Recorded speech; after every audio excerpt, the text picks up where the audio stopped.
Who put this together. If you're not on social media on some capacity, you won't exist in 5 years. And it sounds silly, but we saw it in the early 2000s with websites, and we had the big .com and everyone laughed, and then 2 years later they're all out of business because people got their act together. It's the same thing happening with social at the moment. So just going to get Lana to pop up. She's just going to give sort of 10-15 minutes going through some of the platforms, give everyone a sort of basis, and then we'll come back and talk some real strategy and we'll get into some questions. So Lana.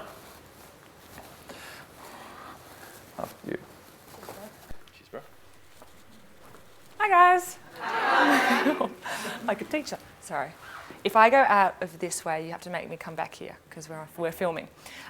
So, as Tim's told you, I do the more day-to-day running of the business in terms of the strategy, managing everyone who looks after our clients, keeping up to date with what changes are happening, algorithms on Facebook, Twitter rebrands, all that sort of stuff. So, before I get into this, show of hands here, who is on social media?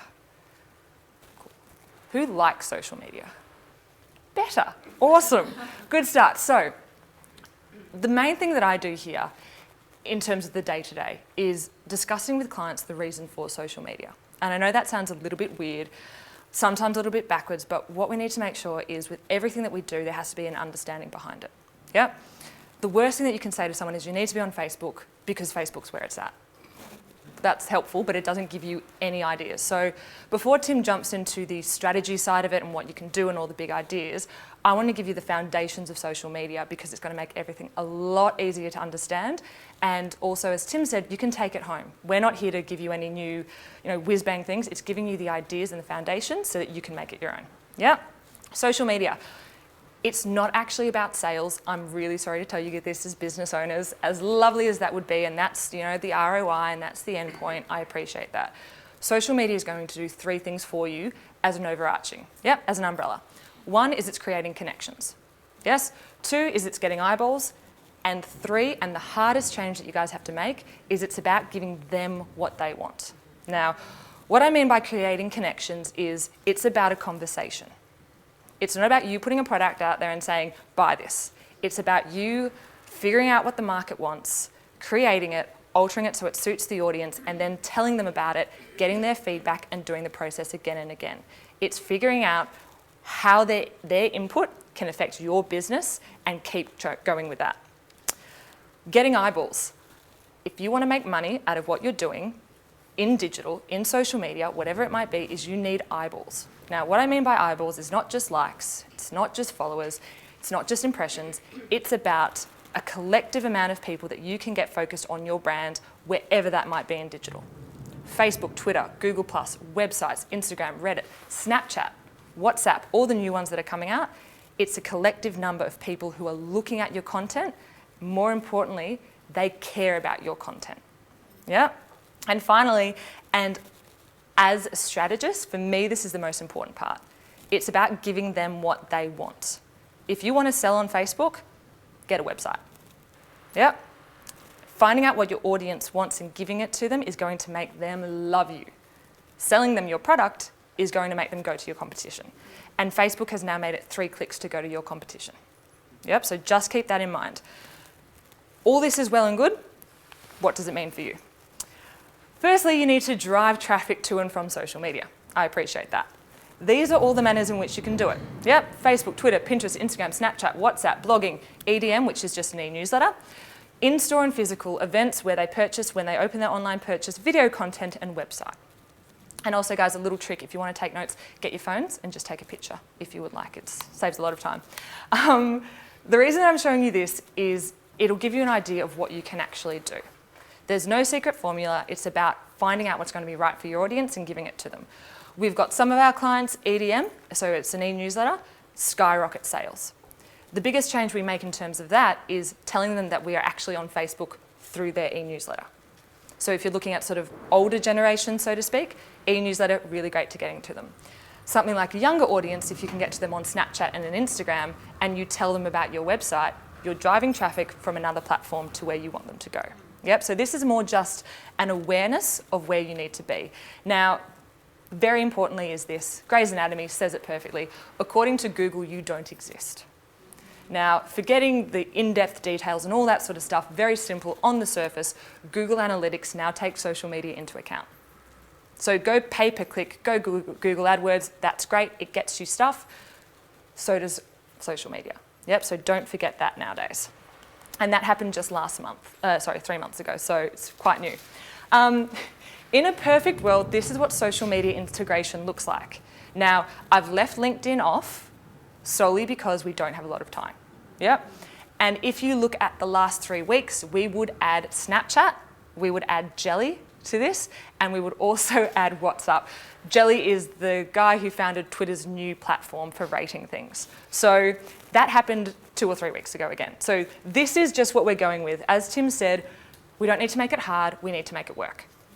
This integration right here will make it work. You can always add to it, but this is the foundation of what you should be doing.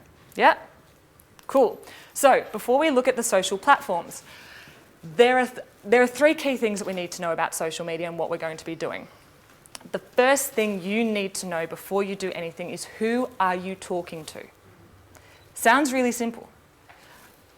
PR 101 is there's no such thing as a general public. Anyone who says general public, out. Yeah. Why? Because you don't talk to a 2-year-old the same way you talk to a 20-year-old. And you're not going to sell a 2-year-old the same thing as you're selling a 50-year-old. So target audience, it can be simple. It can be age, it can be gender, socioeconomic status, career. It can be even more in-depth than that. It can be looking at their tastes, their lifestyle. Are they students, therefore going to uni at a different time? Are they mothers, therefore getting kids to school before they get on social media? But the main reason for knowing your target audience is very simply described, explained in physical. You wouldn't target a 14-year-old girl through the magazine FHM. No, because girls of 14 years old don't read FHM. So how do you know what platforms your audience are on if you don't know what audience you're going for? Now, very, very simple. If you're targeting 16-year-olds and you're jumping on Facebook, it's great. It's future-proofing. It's sales tool. We all know that Facebook is ruling the world.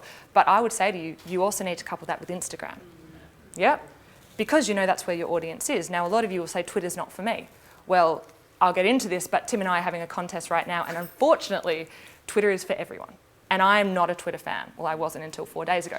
But the point about the target audience is you need to know who you're talking to before you get into social media, otherwise you won't get results. Second point is your key message. What are you trying to say? And what I mean by that is not what is your brand selling. I mean, what are you actually trying to say to your audience? The easiest way that the key message is also explained is by the objective. Now, the objective is not, I want more likes, I want more follows. It is, I want more sales, I want more brand awareness, I want more brand understanding. How this works really simply together is your objective needs to be met by your target audience, right? So if you have your objective right and you have your target audience right, if you've missed that key message, it's not going to get picked up by them. You want more sales and you're targeting 15-year-old boys and you tell them it's Australian made and it's high quality. Key message, lost. If you're targeting mothers and your key message is that it's Australian made and great for children, objective of sales is achieved. Yeah? Before you start, everything that Tim's going to tell you will make a lot more sense if you keep this in mind. 1, who are you talking to? 2, what are you doing here in the first place? And 3, what are you trying to say? More often than not, when you start with it, you will find that what you think your key message is not going to be picked up by your target audience. It's a painful truth that either means change your audience or change what you're trying to be selling. Firstly, okay, now we're getting onto the platforms. Now, I was given 5 minutes to do this because you've all met Tim, you know what happens. But Facebook, popular. We all love Facebook. Hands up here who's got Facebook. Lovely, easy. Very, very simple. It's a sharing digital community that connects people via networks. That's it. It's a sharing community. If that's all you know, you've learnt a lot because communities, as you know, don't preach. They don't talk one way. It's helping, it's connecting, it's moving forward. Social network that was founded in 2004, it's got more than 1 billion users and it's seen a growth rate of 1.74%. Now, if you think of how big it is and the fact that it's still growing at that rate, it's pretty phenomenal. I'm sure we've all read that Facebook's dying because teens are jumping off, and we had a bit of a laugh at that when we actually read an article on one of my favourite blogs, which is Mashable. If you like social media, get involved. And they said, why would we listen to what teenagers want? They'll be changing next week. That sentence alone made us laugh and then realise that Facebook is not actually going anywhere. It's where all of our personal lives are. It's where photos of trips are. Kids say they don't like it, yet most of them have actually got it. And that's a big distinction there. It is currently the most popular social networking site. For what you guys are trying to do, this next point is really the one that you need to know.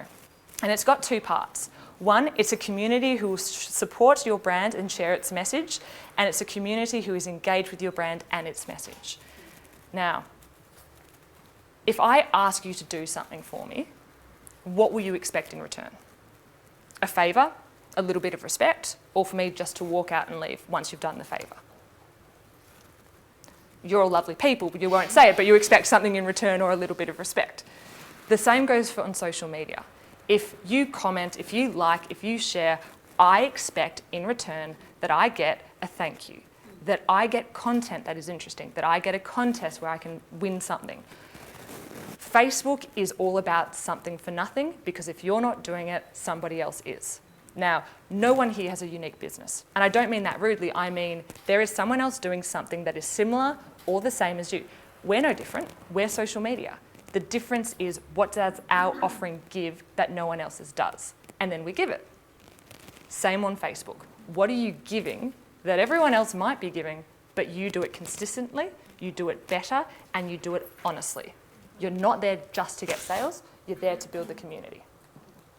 The final point is it's all about engagement. Now, Tim and I laugh at this one because we had a few years ago a bit of a discussion over engagement versus likes.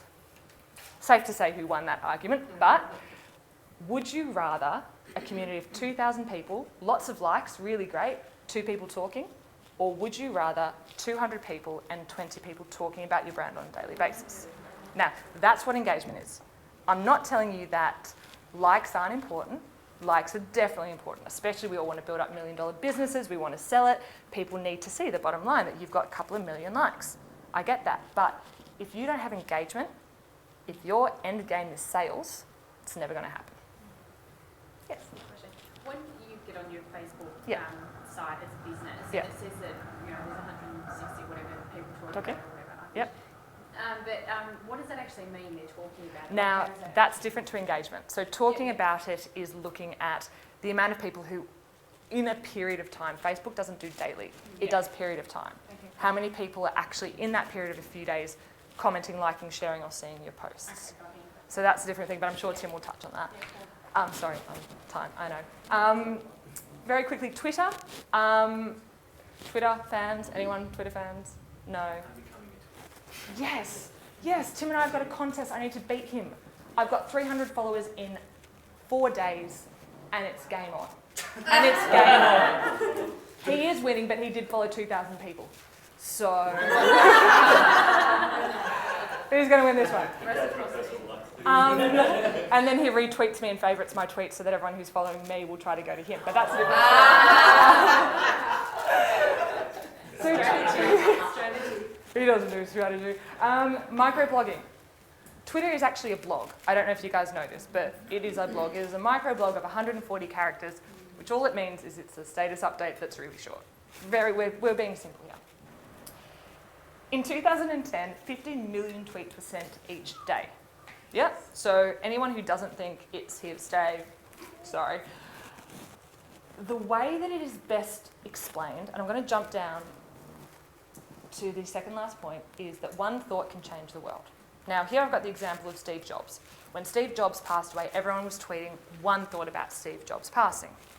But you know, that's huge. You've got 10,000 tweets per second. Everyone's putting their opinion. But when you see Twitter in full force is during the Egypt uprising years ago. Twitter was the one thought of we want to be free. And what happened was the community of Egypt tweeted out to journalists to let them know that we want to be free.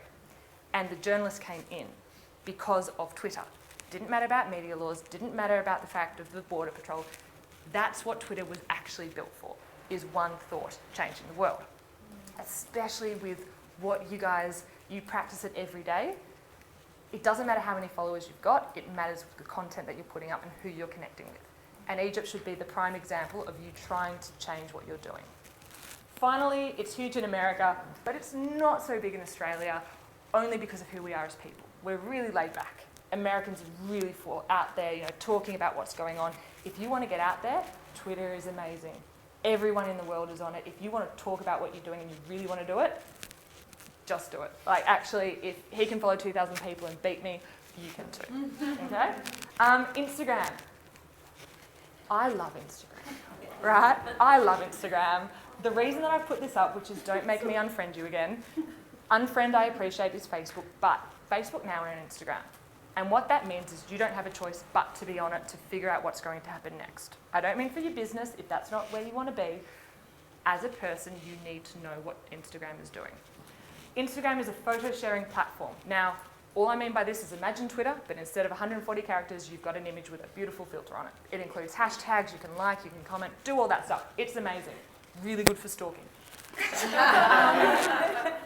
It was sold to Facebook in 2011 for $1 billion after it had not made 1 cent profit. Now, by today's standards, which Royce and I were talking about, Snapchat had not made 1 cent profit and got $3 billion. So had these guys held out for a few years, they probably could have made a bit more, but that's all well and good. It currently has 150 million active monthly users. That's active people. That's not even accounts who just sit there and scroll. That's up from 30 million users in February of last year. Yeah. It's linked to Twitter and Facebook if you would like to. Therefore, if you're lazy, that's what you can do. So you can cover yourselves. I will come and hunt you down if you do that. And primary ages are 18 to 29. That statistic, though, is old. It's now gone younger and it's now gone older because everyone's understanding how to use it. Pinterest. Hands up, who's a Pinterest fan? Ladies. So Pinterest is literally a website that allows you to take everything that you love and put them into categories. It's a board. For example, the most popular categories are fashion, weddings, and homes. It doesn't shock you knowing how many females are on there, but it's a really great way to share and connect. Very interesting is that Pinterest traffic driving is higher than that of Twitter and LinkedIn combined, and Twitter and Reddit combined. I personally have now purchased 6 things off Pinterest without even realising that that's where it came from. Okay. Yep, it's based on search and research, which you can't understand because you're not a chick. We love it. We spend hours going through the images. It's our fun. And finally, Google+. Now, the reason that I've got guys laughing on Google+ is because people are like, oh, Google+, it's such a fad. It's Google. Like, Google own the world. There's no way that they're going to say Google+, we'll let it die. Google+ is the answer to Facebook. Yeah? Of all the social platforms, now you all know I love Instagram, but this is my new baby. I'm not an early adopter in terms of Google as in getting into it. I've been watching it like everyone else since it came out, but in the last few months, I've just fallen in love with it. They won't tell you how many people are on it, but it's anywhere between that many. It's really good for discovery. If you're trying to connect with international audiences, Google+ is killing it. It's visual, it's really easy to navigate. The mobile phone app is phenomenal. In terms of how it works very quickly before I pass on to Tim, Facebook, you've got all your friends. You've got mutual friends, friends you might know, connections you don't want to talk to. Then in Google+, you've got circles, which is my family, my friends, my business, which means that you can send out a mass message to all the Lunas because you've put them in a circle. It's a really easy filing system, and it means that you get great connections because you can look into everyone else's circle and see who they've got there and realise that, yes, I want to work with them, I want to connect with them. The final big thing is a Hangout. It's like Skype, but better. You can talk to anyone around the world in a Google Hangout. It's clear. You can make notes. You can do everything. You can do Skype, but it's by Google. And I know that sounds really dumb, but if you're going to be trying something new, make sure you add Google+ into the mix. Yeah? Now, I believe this is where I pass on to Tim. Yes? So yes, yes. About strategies to grow your social media. Yeah, I actually like making money.